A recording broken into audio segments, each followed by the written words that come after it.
Alright, so just a little fine tuning detail in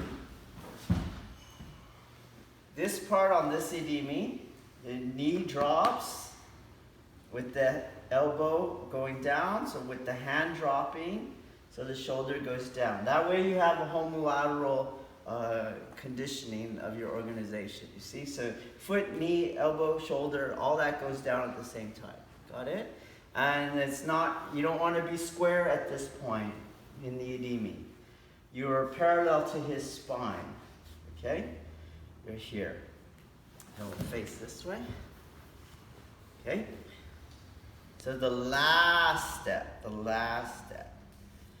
It is imperative that you get on the inside of his elbow as you come around. You're not just laying this thing down. In order to stay on the inside of his elbow, my knee has to come towards my other knee. You see? And if you look at his elbow, it is just to the outside of my spine. Here's my spine, here's his elbow. Okay? If you just come around, you see your spine is now on the outside of his elbow. You're not on the inside of his elbow. So your knee has to pass each other, and then goes into Shiko. And then, I'm not going to let you out this time, you'll tap. The back leg, the back foot, comes in under. And that is your turn that provides pressure from the inside to his elbow. And then you finish the Shiko.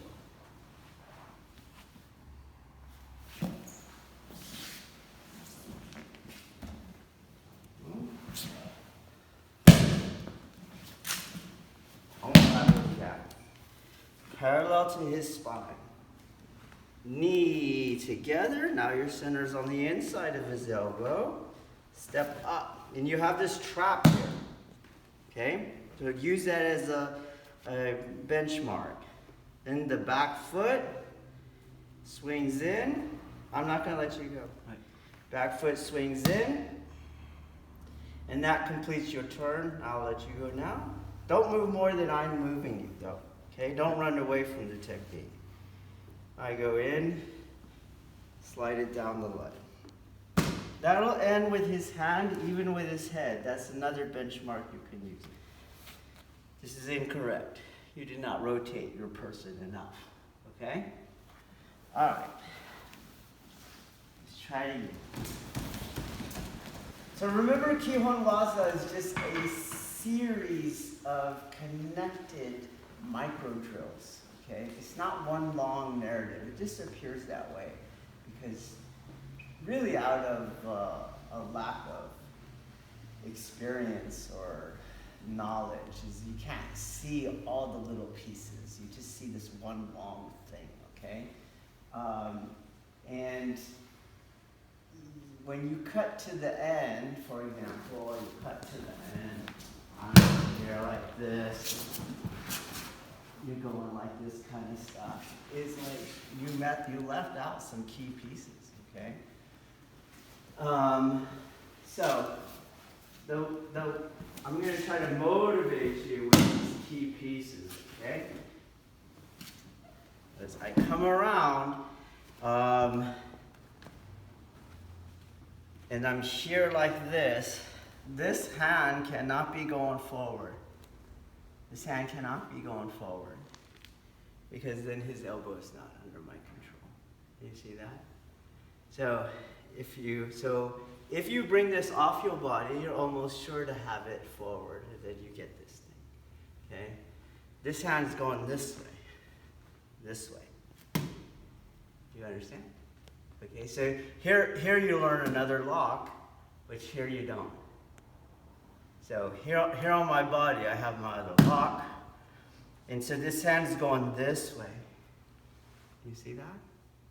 Not into where it ends up. It starts here. And when I do the Shiko, right, I have my break on the wrist and on the elbow. I learned that too. You You see, do you understand? And you don't learn any of that stuff the other way that you're doing it, okay? The other thing you learn here is how to let go and keep control with your person. You can tap when you don't like it. So I can get my weapon, I can get on the radio, do you see? And you can't do that on the other one. Got it? Okay? So here I am. So you can actually let go of the other arm and you could finish the technique. Do you understand? Oh, it's here. So as I come around now, let's look at Shiko. If you drag your patella on the mat, you will injure your patella. That is not correct Shiko. Okay? Your patella can only turn on the mat. You cannot slide it on the mat. Okay? So, as I come around, where's weight? Where's weight? Inside knee? On the inside knee, not on the outside knee. So that's not sliding on the mat. Do you see? And now, let's ask if my inside patella slides on the mat. No, it spins on the mat, do you see? So when you're not attacking the elbow in this way and you come around like this, guess what that has to do? Slide on the mat, okay? You can only turn it on the mat. That way you don't get hurt. So you're here, boom, it turns on the mat. I'm gonna let him out so I don't break his arm, and this ends the technique, okay? So that is the right way to Shiko. You have to do it this way, and if you do it this way, you get 2 more joint attacks in there. You get to learn them, and you get to learn how to let go of one hand and keep the same control. And you might have to draw a weapon, you might have to deflect another strike, you might have to talk on the radio, whatever, okay? So try it again. Okay? So as I come around here, and I project, right? You have levels of understanding what is going on. What is going on here? I would say the easiest level, by which is the most commonly understood, is you kind of take his line of gravity outside his base of support, and he goes down. Do you get? He loses balance because his line of gravity fell outside his base of support. That's not it, okay? That is not, there's no spiritual component to that. There's no martial component to that. Martially, what a person does is they move their base of support back under their line of gravity, so you don't establish kazushi. Doesn't happen, okay? The next level of understanding, let's say generally speaking, is you actually are bracing on the mat. You're bracing. He's pushing on you, and you have like a bracing angle here. Do you see that? And then you're just going to overpower him into this. So I'm on one side, and I'm pushing him who's on the other side. Again, that is not spiritually worth anything, and also martially, it will work if you're stronger than the person. It won't work if you're not stronger than the person. Okay?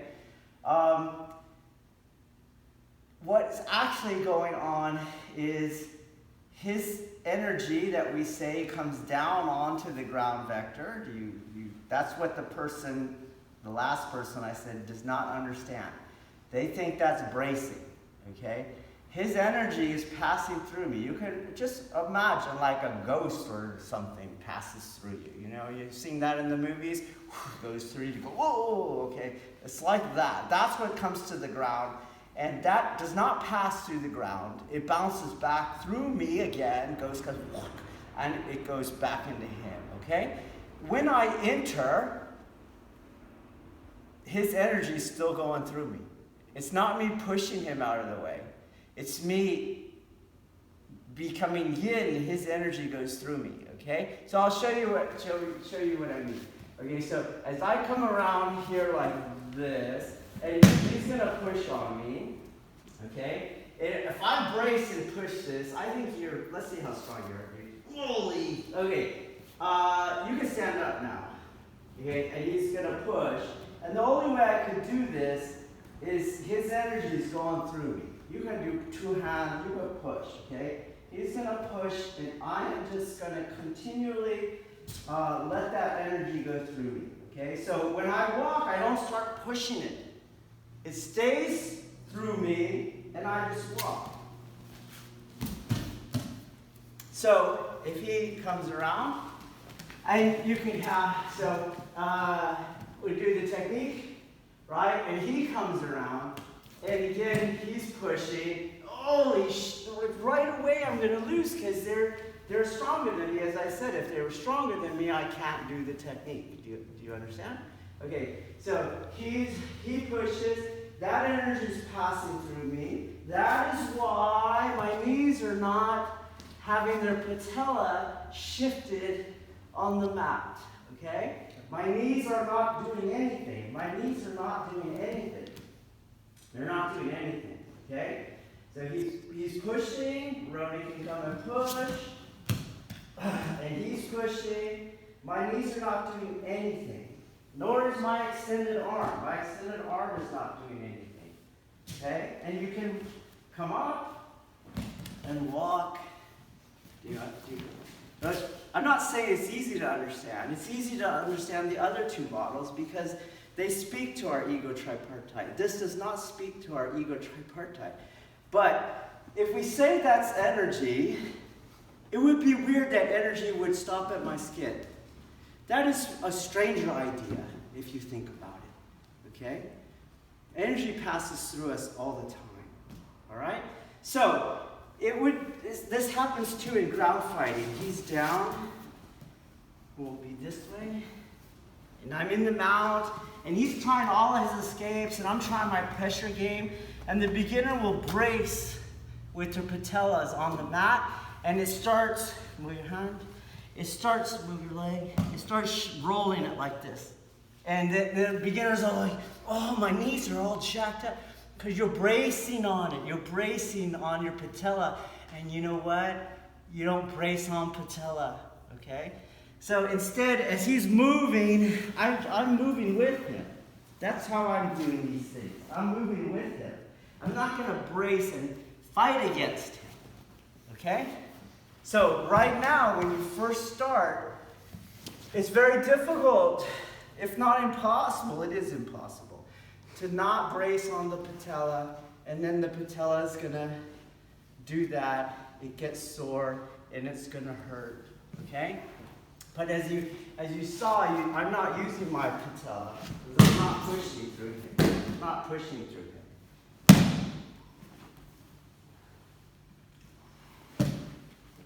Okay? All right. Those that did yesterday's class, if you remember, I had you entering, right? And some of you were just muscling people. You don't realize it. You're just muscling people. They're like, oh, okay, and you turn.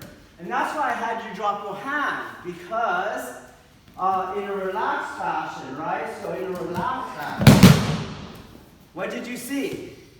You saw people could, if they relaxed their hand, this guy just held it up. So, well, this is that second understanding. You're just pushing what's in front of you. You understand? But if his energy is going through me, and because he's tasked with holding my grip, as my hand lowers, his body has to lower. Do you get it? So feel this. And here I relax. It's like that thing's never going to go down, right? If I don't know how to do this. Then so you start, the hand push down. But if I can do it, that resistance that he offered, his energy is going through me, my hand lowers, he kept his grip, he will fall. I'm not throwing him, he will fall because he's following my hand. Okay? It's like that. Go.